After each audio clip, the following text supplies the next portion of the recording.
Libro del profeta Habacuc, en el capítulo 3.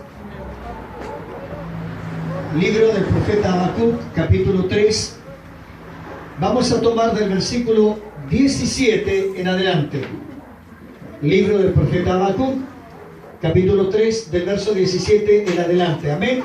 ¿Me acompaña a leerlo? Amén. Leemos en el nombre del Señor. Ya para los dos que dijeron amén voy a leer. Amén. Leo en el nombre del Señor. Amén. Dice así la palabra. Aunque la higuera no florezca, ni en las vides haya frutos, aunque falte el producto del olivo y los labrados no den mantenimiento, y las ovejas sean quitadas de la majada, y no haya vacas en los corrales, con todo, yo me alegraré en Jehová, y me gozaré en el Dios de mi salvación.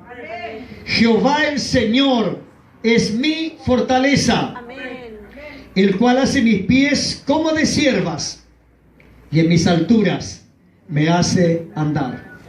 Y en mis alturas me hace andar. Tome asiento, Dios le bendiga. Hermanos, generalmente en las mañanas le pido al Señor que me dé una palabra para transmitirla a los que les escribo. Yo tengo hartos amigos a través del Facebook, del WhatsApp, del Messenger, y les escribo. Y no me gusta solamente decirle hola, buenos días. No, me gusta enviarles una palabra. Me gusta colocar una reflexión, por corta que sea, pero que tenga un contenido. Que tenga un contenido que realmente bendiga a la persona que la va a leer. Ahora, si yo hago eso cada mañana, ¿cuánto más querrá el Señor cada día que estamos en su casa darnos una palabra que nos bendiga, que nos aliente, que nos restaure, que nos sane y que nos haga encontrar el camino perfecto a la salvación? Y eso es Jesucristo. Amén. Y la reflexión que escribí ayer decía: con Cristo lo tengo todo. ¿Alguien cree eso? Amén. Con Cristo lo tengo todo. Y más o menos decía así la reflexión: hay mucha gente que teniéndolo todo vive como si no tuviera nada. ¿Te conoce gente así o no? ¿Conoce gente así? Que teniéndolo todo viven igual que si no tuvieran nada. Pero también conozco personas que teniendo muy poco viven como si lo tuvieran todo. Como si lo tuvieran todo.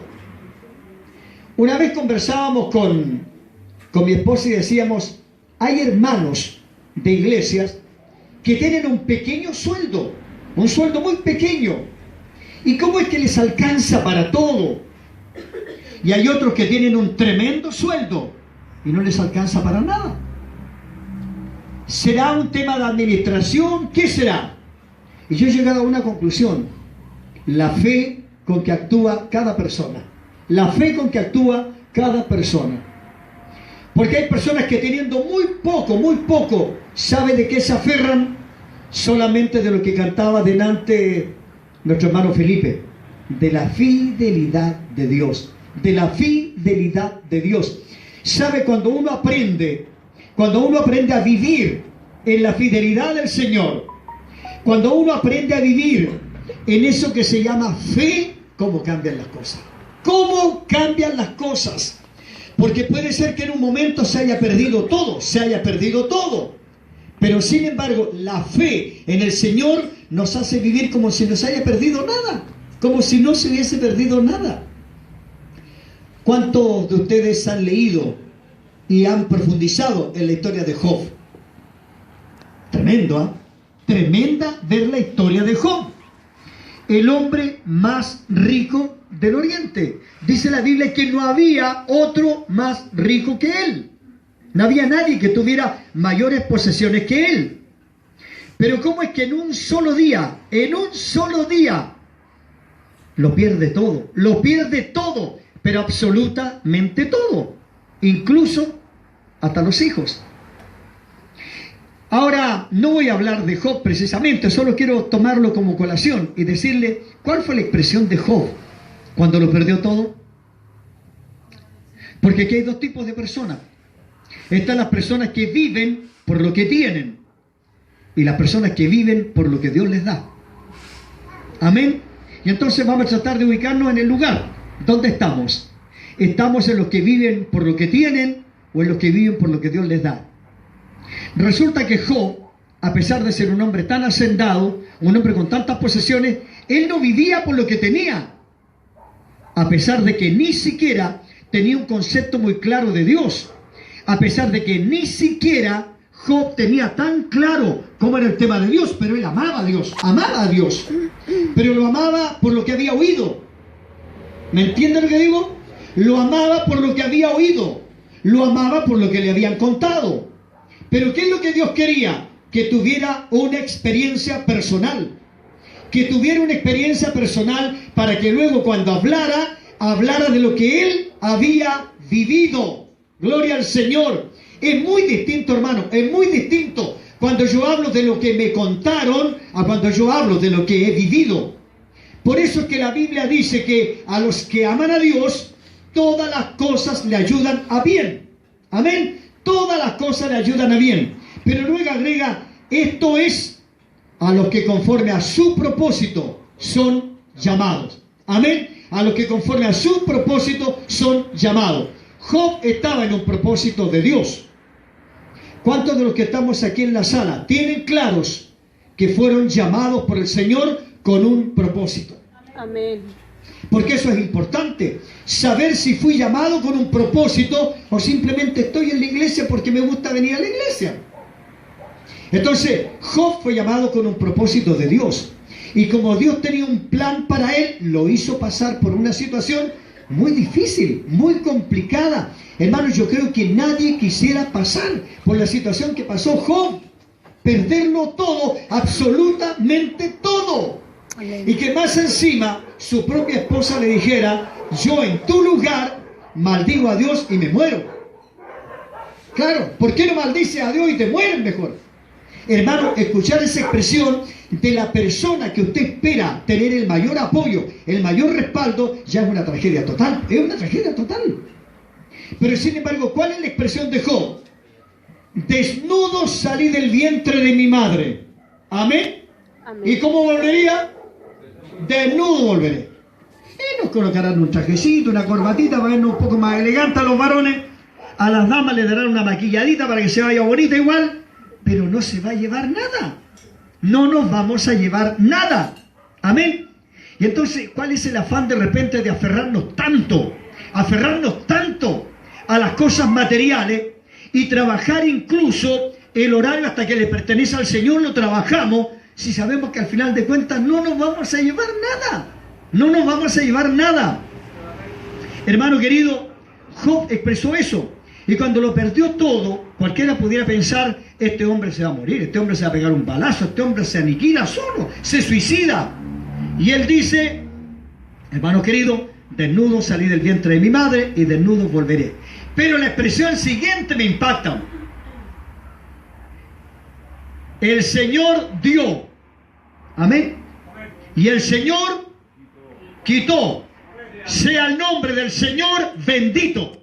Gloria al Señor. Sea el nombre del Señor bendito. Él dio, Él quitó, pero no porque haya quitado, yo dejo de alabarle. No porque me haya perdido esto, voy a dejar de honrarle. Gloria al Señor. Hermano, y aquí me tomo de esa expresión que mi esposa acuñó una vez y que le puso: sin desierto no hay tierra prometida. Sin desierto no hay tierra prometida. ¿Y sabe cuál es el error nuestro como creyentes en Cristo? Que pensamos que el hecho de pertenecer a la iglesia, estar dentro del cuerpo de Cristo, estar activando en una iglesia, estamos totalmente exentos a que nos ocurra algo. Y cuando nos ocurre algo, como que nos asombramos y tendemos a decir, pero bueno, ¿y qué estoy haciendo mal? Job estaba haciendo algo mal. Él no estaba haciendo nada mal, pero sin embargo Dios lo probó. Y como el mensaje que nos hablaba el Señor el miércoles, es necesario que Dios nos pruebe. Amén. ¿Le tiene miedo a la prueba a usted? Sí. ¿Le tiene miedo? Cualquiera le tendría miedo. Pero ¿sabe qué? Es necesario que Dios nos pruebe. Porque es la única manera que Dios tiene de saber si hemos avanzado, si hemos crecido, si hemos madurado, si seguimos siendo los mismos niños de leche todavía o ya estamos en condiciones de comer una comida más sólida. Si todavía somos los mismos que cuestionamos todo, que todo me parece mal, que nada me gusta, o he aprendido a ser tolerante, he aprendido a madurar y a ver las cosas desde la perspectiva de Dios y no desde la perspectiva humana. Entonces Dios tiene que probarnos, Dios tiene que en un momento apretarnos y estrujarnos como el limón para que de todo su jugo.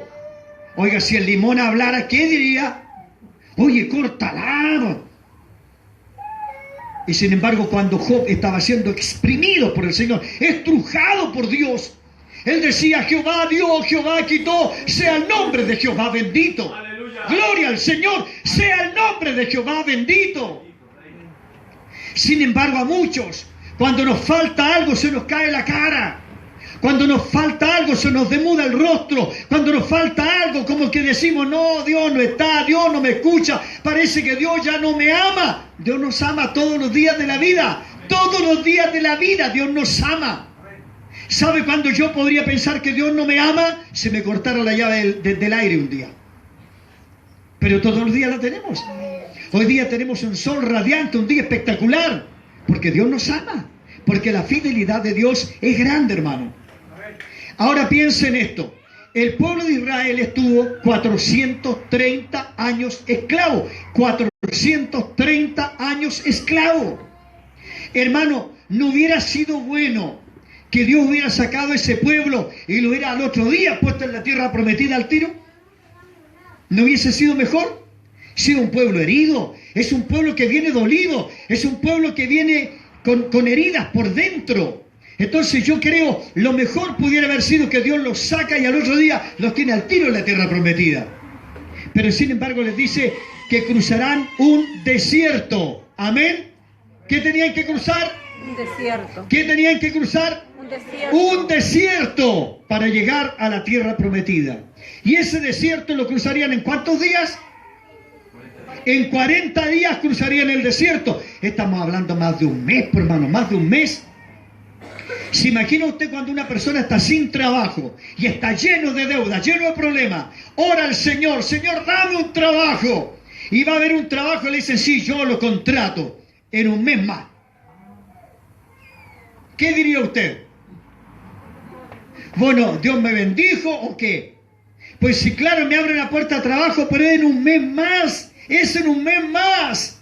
Y acá en 40 días más que llegarían a la tierra. En 40 días más ellos verían cumplirse la promesa del Señor. En 40 días más verían la promesa cumplida. Entonces a veces nosotros juzgamos y decimos: pero cómo ese pueblo fue tan desobediente, ese pueblo aquí y allá. Hermano, eran 40 días que tenían que esperar para ver la promesa del Señor, y vienen saliendo de ser esclavos. Vienen saliendo de ser esclavos.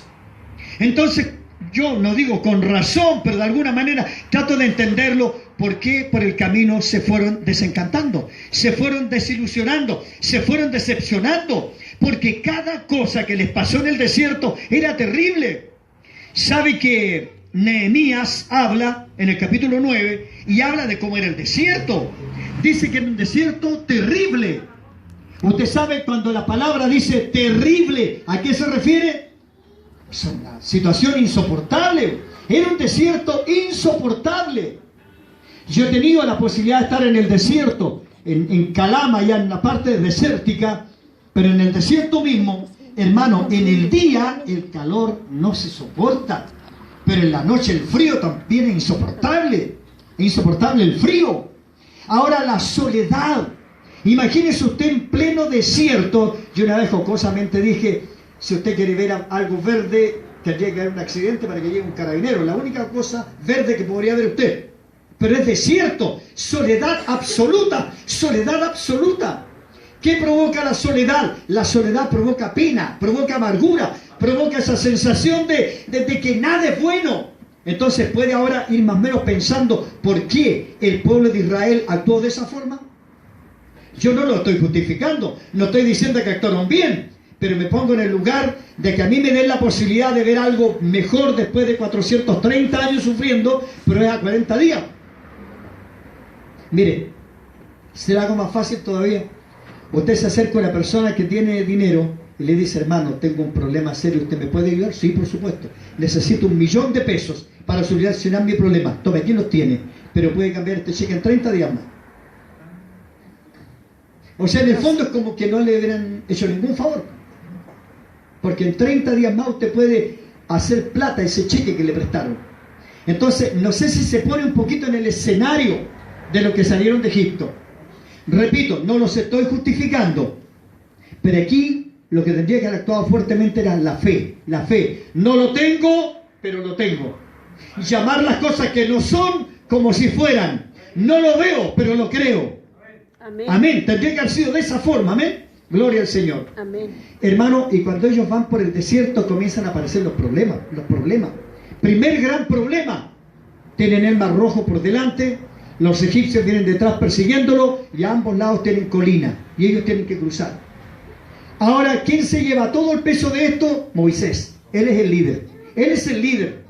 Y esto es típico en los tiempos de Moisés y en estos tiempos lo mismo. Cuando hay un problema, ¿a quién acuden? Al pastor. Y el pastor tiene que ir a Dios. Porque nos olvidamos que nosotros también podemos ir a Dios personalmente. También podemos ir a Dios a través de Jesucristo y abogar por nuestros propios problemas. También podemos hacerlo. ¿Qué hizo el pueblo? Se la echó contra Moisés. ¿Para qué nos sacaste de Egipto? ¿Para que muramos aquí en este desierto? Por lo menos allá había sepulturas, había carne, había cebolla, había ajos. Y aquí no tenemos nada, absolutamente nada. Desencantados y decepcionados por el primer problema que tenían. Ahí estaba el Señor. Hermano, qué tremendo es cuando Moisés va donde Dios. Porque Moisés va donde Dios y le dice: Dios, mira el pueblo, ¿qué hago? Y la respuesta de Dios parece una respuesta que no tiene sentido. ¿Y qué clamas a mí? Dios le dice: pero ¿y por qué clamas a mí? Hermano, y si no le pedía a él, ¿a quién le pedía? Si no le reclamaba a Dios, ¿a quién le reclamaba? Le dice: ¿por qué clamas a mí? Dile al pueblo que marche. Y Moisés, por el hecho, sí, claro, yo lo hago, pero ¿y el mar? ¿Qué hago con él? Y ahí le recuerda a Dios: ¿qué tienes en tu mano? Una vez más, ¿qué tienes en tu mano? Extiende tu mano sobre las aguas. Y cuando Moisés extiende la vara sobre las aguas, el mar se abre. Milagro. Aleluya. Como decía una radioemisora: milagro, milagro, milagro. Dios había abierto el mar. Gloria a Dios. Qué tremendo, hermano, cuando estamos frente al gran problema. Pero al gran problema. A ese problema que parece que no lo vamos a superar nunca. A ese problema que parece que nos va a tragar. A ese problema que es como la fosa de la sepultura, que ya nos llama, nos invita a meternos ahí dentro y quedarnos dormidos ahí. Y de repente Dios obra el milagro. Y cuando Dios obra el milagro, lo obra completo. Porque los que los perseguían murieron en las mismas aguas del mar separado por donde Dios los hizo pasar. Hermano, qué tremendo es cuando Dios está en nuestros asuntos. Cuando Dios está con nosotros, cuando entendemos claramente que no importa la situación que esté pasando, pero Dios está ahí. Hermano, sabe, en este desierto hay 5 cosas tremendas, 5 cosas tremendas que están ahí, y que cuando yo entiendo que cuando Dios me mete en un desierto para llevarme a la tierra prometida, esas 5 cosas están ahí, nunca van a fallar. La primera gran cosa que ellos tuvieron ahí fue la nube. La nube. ¿Usted puede entender qué es la nube? La nube es la presencia misma de Dios con ellos. Es la presencia de Dios con ellos. Dios les está demostrando en esa nube que no están solos, que Él va con ellos. Amén. Imagínense lo trascendental. En el día es sombra para que el sol no los aniquile. En la noche es luz y es calor para guiarlos y para darles una temperatura agradable. Eso hace Dios con nosotros, hermano. Eso hace Dios con nosotros. Cuando estamos desesperados, cuando pareciera que nada tiene sentido, ahí está Dios moviéndose. Ahí está Dios utilizando sus estrategias. ¿Sabe? Yo una vez leí este tema acerca de la nube y mi corazón se estremecía cuando dice que la nube de pronto se ganaba delante. Se ponía delante la nube. ¿Para qué se ponía delante? Para guiarlos, para dirigirlos, para que no se equivocaran en el camino. Porque era un desierto, para que tuvieran algo que los moviera, que los guiara. Lámparas a mis pies tu palabra y es lumbrera a mi camino. Cuando el Señor va adelante, no me voy a equivocar de camino. Va adelante el Señor. Y dice que otro tanto iba atrás la nube, se iba atrás. ¿Y por qué la nube se iba atrás? ¿Se ha fijado usted que en las manadas siempre los animales enfermos, los animales que les cuesta más, ¿dónde se quedan? Atrás, atrás. ¿Y quiénes los buscan? Los depredadores. Hermano, lo mismo ocurre con la iglesia. Hermanos que se enferman espiritualmente, hermanos que se enferman emocionalmente, ¿dónde se quedan? Atrás, atrás. Yo muchas veces escuché a hermanos enfermos espiritualmente: hermanito, gánese aquí, siéntese acá. No, déjeme aquí nomás, y yo soy el más chico de todos, yo no sirvo para nada, yo no presto ninguna utilidad, déjeme acá atrásito nomás. Esos son los que andan enfermos. Pero la nube de la gloria también se gana ahí atrás, para estar con los enfermos, para estar con los que les cuesta, para estar con los que no tienen fuerzas. Pero la mayor parte del tiempo estaba arriba, porque la nube era cobertura, o sea, Dios cubriendo a su pueblo. Gloria a Dios. Esta es una de las primeras cosas que había. 2, el pueblo en el desierto tuvo sed y tuvo hambre. Pero ¿cómo se movía Dios, hermano? El maná. Hermano, un día un hermano me dijo: ¿usted sabe lo que significa la palabra maná? Yo le dije: hasta donde yo sé, pan del cielo. Me dijo: pero tiene otro nombre. ¿Qué es esto? ¿Qué es esto? Claro, porque el pueblo no lo conocía. Entonces el pueblo salía de la tienda y estaba el ¿qué es esto? Colgado en los arbustos. El ¿qué es esto? El maná. Ahí estaba, colgando en los arbustos. Porque el desierto no se puede sembrar. El desierto es una tierra infértil. El desierto es una tierra que no produce nada. Bichos produce. Pero entonces, como no tenían alimento, Dios se encargó, envió el maná. Y ahí estaba el maná. Cada mañana ahí estaba el maná. Cada mañana ahí estaba el maná. Y ellos iban, lo recogían fresco. Mire que es bueno Dios, hermano. Mire que es bueno. Fresco todos los días. Incluso Dios dijo que nadie guardara para el otro día. ¿Por qué? Porque se les aguzanaba. A veces, hermano querido, nosotros queremos hacer lo mismo que hacen los camellos. Una vez a la semana, vamos a la iglesia, vamos a tomar agua. Hermano, sobre los animales camélidos tienen la capacidad de juntar agua en su joroba porque son hechos para el desierto. Pero nosotros tenemos estómago. Amén. Y nosotros todos los días tenemos que beber y tenemos que comer agua y pan. Y entonces el pueblo no podía guardar el pan porque se les aguzanaba. ¿Y por qué más? Porque Dios es bueno. Porque Dios es bueno. Si en antes estábamos cantando, tu fidelidad, dígalo o no, tu fidelidad es tan grande, la fidelidad de Dios, que todos los días estaba ahí, fresco. Me acuerdo un pastor de la lengua, años atrás, decía: fresco, crujiente, recién salido de los hornos de Dios. Hermano, ¿se imagina? Fresquito el maná ahí. Gloria al Señor. Dios bueno, la fidelidad de Dios. Yo podría decir que el maná se llama fidelidad. ¿Por qué? Digan, pregúnteme por qué. ¿Qué es lo que se renueva cada mañana? La fidelidad de Dios y sus misericordias cada mañana son renovadas. Gloria al Señor, son para siempre. Hermano, y ahí estaba el maná, todos los días ahí estaba el maná para el pueblo. Tercera cosa, el desierto no tiene fuentes de agua. Pero el pueblo sufrió sed. El pueblo tenía sed. Y entonces Dios le ordena a Moisés: háblale a esa peña. ¿Se acuerdan de esta canción?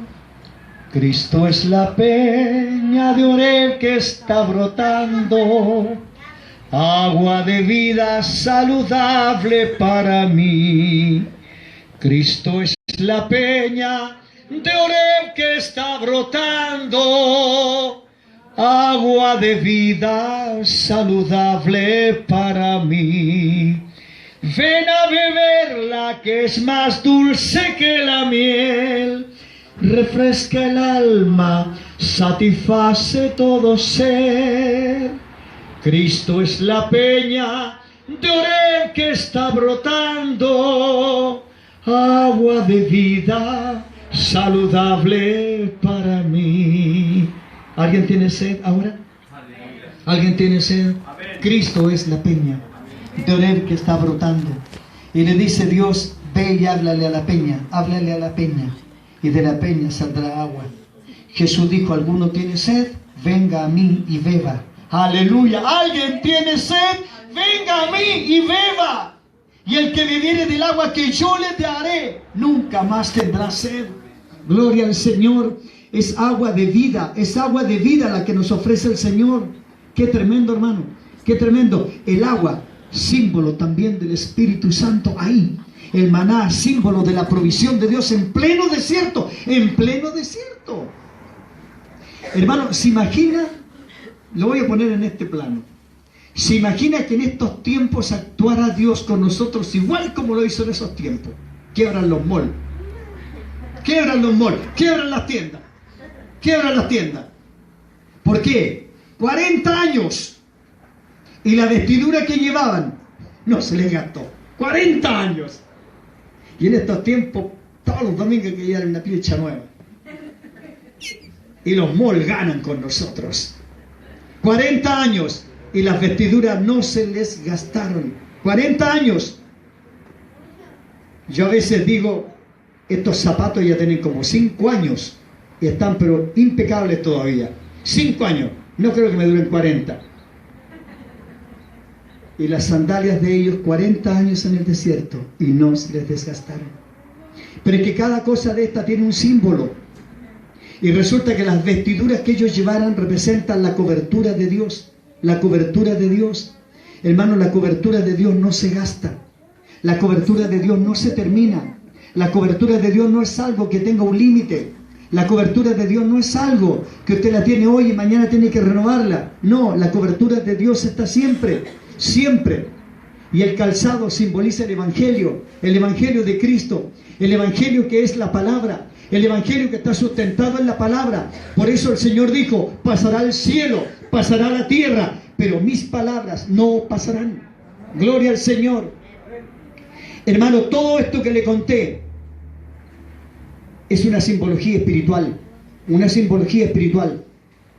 ¿Cuántos de los que están aquí en la sala ahora, en este minuto, en la sala aquí, en este minuto, están atravesando un desierto? Y hay distintos tipos de desiertos. Por ejemplo, la persona que sufre el desierto de una soledad. Mire, escúcheme. Hay personas que pueden estar rodeados por mucha gente, pero viven en soledad. Les puede rodear mucha gente. Y nosotros ahora mismo vivimos en una verdadera selva de cemento, rodeado de millones y millones de personas. Pero hay personas que se sienten tan solos como si no hubiera nadie a su lado. Como si no hubiera nadie a su lado. Eso es un desierto. Debe ser terrible sentirse solo. Debe ser terrible sentirse que nadie lo quiere, que nadie lo estima, que a nadie le importa, que usted pasa como desapercibido de todo el mundo. Debe ser terrible, hermano, la soledad. Terrible. La soledad es uno de los desiertos más terribles que puede vivir una persona. Otro desierto que pasan las personas, una enfermedad. ¿Cuántas personas están atravesando el desierto de una enfermedad? Y de una enfermedad que todos los días avanza. De una enfermedad que todos los días le está carcomiendo su vida. De una enfermedad que todos los días le está robando la fuerza, el vigor, la esperanza, la sonrisa. Y hay personas que tienen enfermedades que son enfermedades terminales. Esos son desiertos que pasan las personas.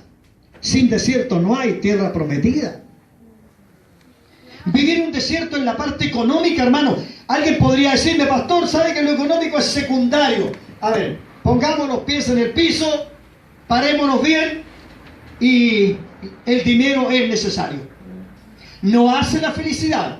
No, el dinero no hace la felicidad, ni se compra la felicidad con dinero, pero es necesario. Es necesario.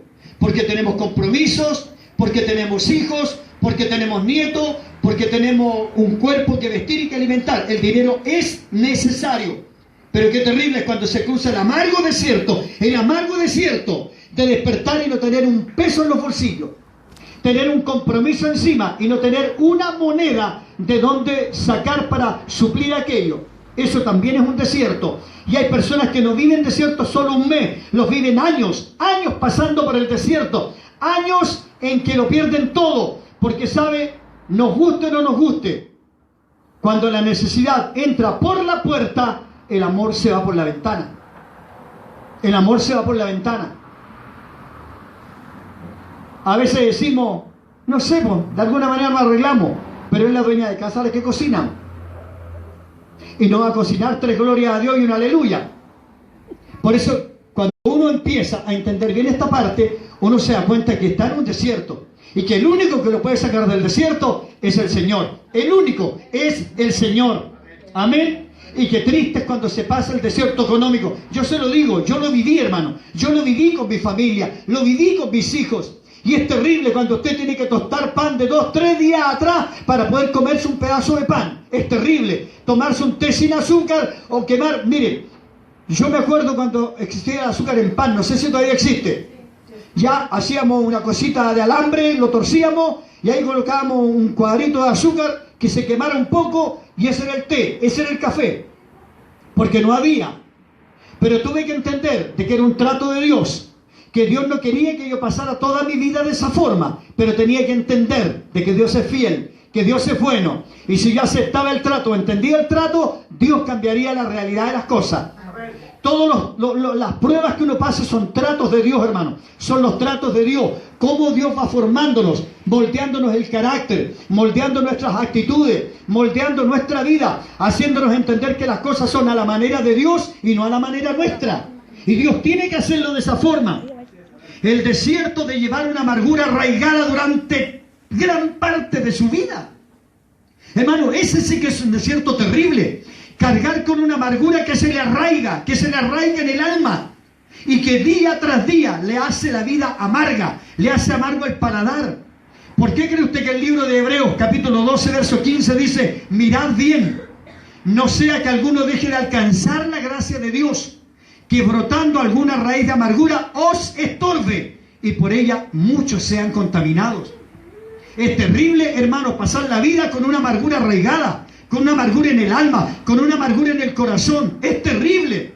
Se lo digo por experiencia propia. Es terrible vivir amargado, porque esa amargura amarga también a los demás.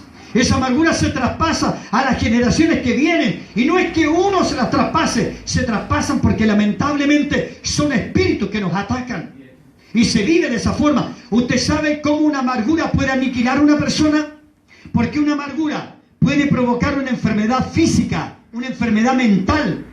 Una amargura puede llevar a una persona a volverse loco, a trastornarse, a vivir una depresión que no lo pare nunca más nadie. Esos son desiertos, hermanos, son desiertos que se viven. Una persona con amargura no duerme bien, no descansa bien, y por eso es que el cuerpo se va enfermando, producto de aquello. La fuerza, la escala valórica se viene abajo. No sé si se ha encontrado con personas a usted que le dicen, hermano, a ver, amigo, de 1 a 10, ¿cuánto vale usted? Yo hoy día no valgo ni 1. Porque la amargura lo ha tirado al suelo, la amargura lo ha aniquilado, la amargura lo ha hecho pedazos. Hermano, el desierto de tener que soportar gran parte de la vida a una persona insoportable, y que es el marido o es la mujer. Y eso ocurre también, ocurre ese tipo de desiertos. O tener hijos que por una desgracia han caído en la droga, han caído en la delincuencia, han caído en el alcoholismo, y tener que soportar ese martirio, pasar ese desierto con un hijo que usted ama con todo su corazón, pero que lamentablemente, usted tiene que pasar un desierto por eso.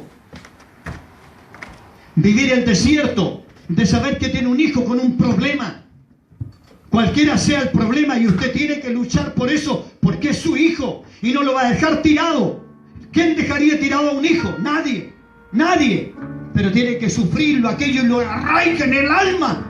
Pero eso al final de cuentas pasa la cuenta. Disculpe la expresión, pero ocurre eso. Sin desierto no hay tierra prometida. Hermano, ¿cómo me gustaría hoy día hacerle entender lo siguiente? Cuando Dios está en medio del asunto, Dios nos puede sacar a flote. Y tal vez hoy día aquí en la sala haya alguien que está pasando un desierto. está cruzando un desierto y la desesperación ya lo tiene al borde de todo. Por eso tomé esta expresión del profeta Habacuc. Póngase en el escenario del profeta Habacuc. Aunque la higuera no florezca, imagínese una persona que vive solamente del plantío de sus higueras. Vive de eso. Esa es su fuente de economía, un plantío de higueras. Pero lamentablemente ese año, y a pesar de que da fruto 2 veces en el año, la higuera ese año no florece. No florece. O sea, ese año no hay nada. Y vive de eso. Pero ese año no hay nada. No hay nada. La desesperación de esa persona, porque sabe que cuenta con eso. Si es lo mismo lo que pasa a los que trabajamos, sabemos que mensualmente tenemos un sueldo y decimos, bueno, tengo estos compromisos, pero tengo este dentro, este es mi sueldo. Y qué terrible cuando llega el fin de mes y usted no se dio cuenta por qué le descontaron más de la mitad. ¿Cómo queda? ¿Queda feliz? Gloria a Dios por esto, gloria al Señor porque me descontaron más de la mitad del sueldo. No, difícilmente haga alguien eso. Lo único que quisiera pillar al encargado de la parte administrativa y apretarle el cuello, ojalá sacárselo, porque ¿cómo se le ocurre si yo tengo compromisos? Difícil, ¿cierto? Aunque la higuera no florezca, ni en las vides haya frutos. O sea, va a la viña y no hay nada, nada. Y los labrados no den mantenimiento. Por último me queda la esperanza de unas papitas que tenía sembradas, unos zapallitos italianos que tenía en la parte de atrás del sitio, pero los quemó la helada. Tampoco se dio nada. Los labrados no me dieron nada. Amén. Pero por último tengo un par de vaquitas, sacamos la lechecita, un par de litros los vendemos, con otro alimentamos los hijos, pero me robaron las vacas. ¿O no dice así la palabra? Y no haya vacas en los corrales. Y las ovejas también me las robaron. O sea, no tengo nada. No tengo absolutamente nada. No tengo de qué echar mano. Y eso yo tengo que tomarlo como una bendición de Dios. Eso yo tengo que tomarlo como que, como dice el apóstol, estar siempre gozosos. Y debo estar gozoso aún en esa situación. Debo estar gozoso aún en la situación de tener una mujer insoportable. No es que la tenga, pero me pongo en el caso. O que alguien tenga una mujer tenga un marido insoportable. Pero tengo que darle gracias a Dios por ello. Debo darle gracias a Dios por tener hijos que en vez de un beso son un puñal. Debo darle gracias a Dios por ello. ¿Y entonces cómo? Entonces, ¿cómo lo hacemos? ¿Cómo lo hacemos? Aunque la higuera no florezca, ni en las vides haya frutos, aunque falte el producto del olivo y los labrados no den mantenimiento, no haya vacas en los corrales y las ovejas fueron quitadas de la majada, no hay nada. Pero ¿cómo lo hace el profeta? Para decir con todo. Esa palabra con todo, si usted la traduce, es a pesar de todo. A pesar de todo. A pesar de todo mi entorno, a pesar de toda mi miseria, a pesar de toda mi aflicción, a pesar de toda mi angustia, a pesar de mi soledad, a pesar de no tener nada, yo me alegraré en el Dios de mi salvación. ¡Aleluya! En todo yo me gozaré, me alegraré en el Dios de mi salvación. Gloria a Dios, en el Dios de mi salvación. Y entonces, si usted saca conclusiones, ¿qué significa esto? Significa que la salvación es más importante que todas las cosas que el hombre pueda adquirir en la vida. La salvación es más importante que todas las cosas que el hombre pueda lograr en la vida. Un hombre puede morir rico, pero su eternidad será pobre. Un hombre puede morir pobre, pero su eternidad puede ser rica. Te dirá, pastor, ¿cómo fue el juego de palabras ese? Es que hay alguien que puede tener mucho, pero no tener a Cristo. Y va a disfrutar aquí todos los bienes que adquirió, pero no se va a poder llevar nada. Y cuando despierte, como dice el libro de Daniel, capítulo 12, verso 2, su despertar va a ser terrible. Porque lo que le espera es una perdición eterna.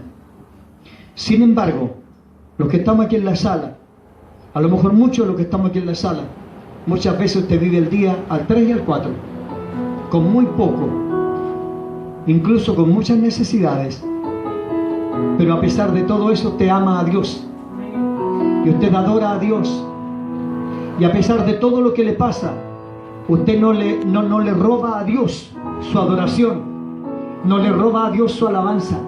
A pesar de la aflicción que esté pasando, usted siempre tiene un gracias Señor, gracias Dios, porque aunque sea una taza de té, te la agradezco. ¡Aleluya! Aunque sea de allí, te lo agradezco. Aunque sea poco, te lo agradezco, porque si en lo poco fuiste fiel, Dios en lo mucho te pondrá.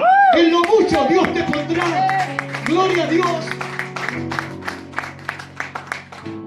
La vida sin Cristo es triste aquí y va a ser amarga allá. La vida sin Cristo es triste aquí y va a ser amarga allá.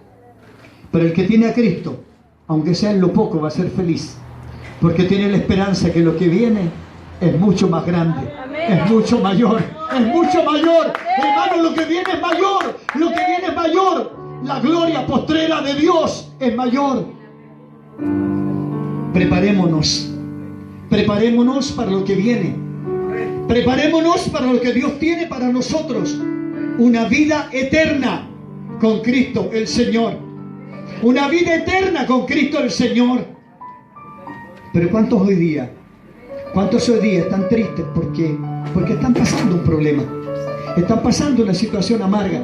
Están pasando una situación de necesidad. Están pasando un desierto. ¿Cuántos de los que están aquí están pasando un desierto? Pero usted podría hoy día tomar ese problema, tomar esa situación, tomar esa desesperación y traerla a las plantas del Señor y decirle: Señor, aquí está mi problema, aquí está mi desierto, aquí está la situación que estoy viviendo, aquí está la amargura que yo llevo por dentro. La pongo en tus plantas porque no quiero vivir mis días con esta amargura en mi corazón, ni con este dolor. Habrá alguien aquí en la sala ahora, en este momento, que diga: yo quiero llevar mi carga delante del Señor.